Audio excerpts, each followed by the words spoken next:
טוב, I had it. כמה בודה מטומטם? בוא נאמר מאוד. הוא אומר שהנה התודעה לא זזה, אבל הגוף זז.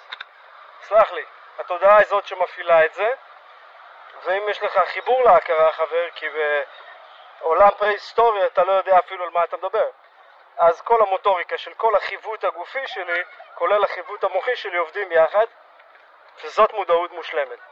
משהו שלך היה חסר כשישבת כל היום והתבטלת כל הזמן.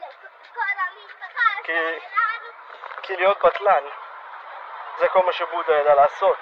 למרות שהיפנים ניפחו אותו ועשו כאילו הוא מתאמן כמו ברוסלי, הוא לא. וזה הוא מת מסרטן, זוכרים? סרטן מה הוא אכל? מאכלי ים? הוא היה ער לזה? דיברנו כבר על המקדשונים שלו, והם היו אנטי-ציוניים בהגדרה.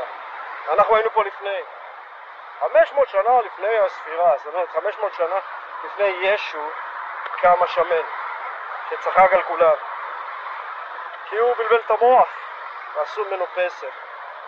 ועל